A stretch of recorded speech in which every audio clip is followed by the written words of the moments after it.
Hello, my name is Hanna de la Rosa Rosales, and I will be talking about the Bath Riots of 1917, led by Mexican women, as a part of the Intro to Latinx Chicanx Histories class at Pomona College. Before we get into the details of the 1917 Bath Riots, we should talk a bit about the background and context of this event.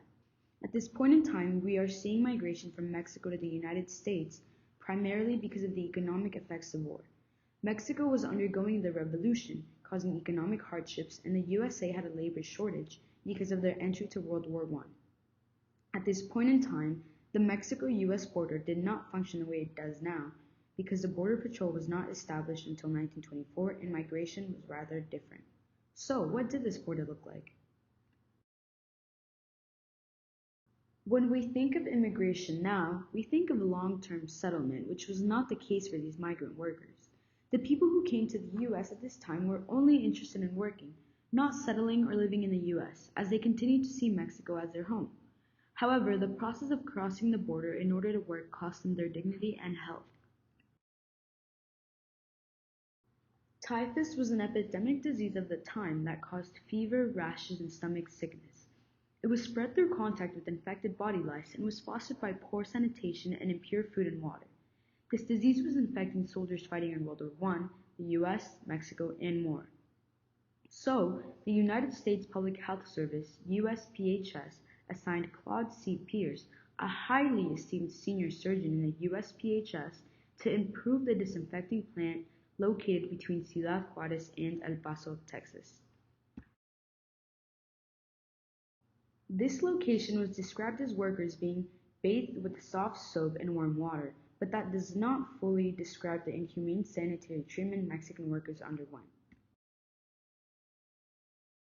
Surgeon C. Pierce said, "The disturbed political conditions in Mexico for the past 5 years and the consequent migrant refugees, soldiers, and their families, with the attendant misery, poverty, and absolute lack of sanitary measures, have resulted in spreading typhus fever to all parts of Mexico, its prevalence in border towns near the states being a recognized menace." Here we see him characterize Mexicans as poor, unclean, and miserable, then blame them for spreading typhus into the states. He backs up his claim by continuing to say that typhus is largely limited to the class of population which is suffering from extreme poverty and is vermin infested. Notice, this is from an official USPHS report where a man high in this hierarchy openly racializes Mexicans as dirty, poor, and disease-ridden. Attributing all these characteristics to Mexicans is dehumanizing and is used to justify the way that these migrant workers were treated at the border. Now we will talk about the sterilization process. The Mexican workers entered the building and were separated by men on one side and women and kids on the other. They were told to strip so that their clothes could be sterilized separately and their personal items like hats would go in a laundry bin. Steam, cyanide, and cyanogen were used to sanitize these items at a temperature of 219 to 259 degrees Fahrenheit. Their valuables were put in a tiny bag with a number that matched the number hanging around their neck for easier identification of their belongings. Then, naked, they would be examined by doctors with an emphasis on a search for lice before they could enter the baths. If lice were found in men, they would receive a cut with 00 clippers, while women would get a mix of half kerosene and vinegar for half an hour, contained by a wrapped towel. The process would be repeated until the woman's hair was deemed cleaned. After this, they were sprayed by a cheap liquid soap that was made using soap chips and kerosene. Once they were dressed, they were examined again, vaccinated, and given a certificate, followed by another medical inspection. After this process was implemented, the senior surgeon states that a noticeable improvement in the appearance of local passengers from neighboring Mexican towns has been observed as regards cleanliness of person and underclothing. As always, this American system shows their white savior complex. This system accredits themselves for supposedly helping these workers, when in reality they were exposing them to toxic chemicals.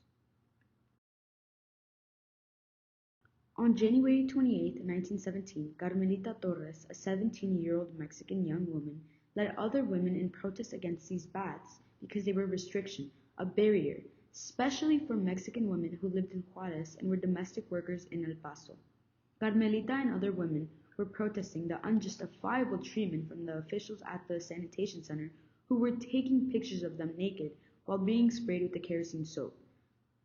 It's unfortunate that their claims were disregarded because it was Mexican women fighting against U.S. officials.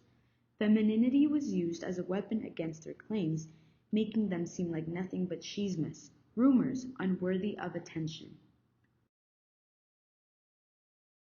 The media was also a perpetrator in the situation, as El Paso Morning Times published a paper called "Order to Bathe Starts Near Riot Among Juarez Women.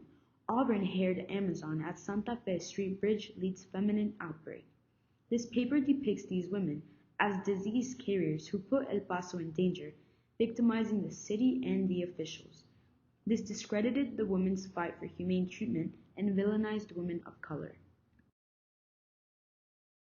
Unfortunately, these protests lasted 2 days, and the use of unsafe chemicals to sanitize Mexican workers continued until the 1950s.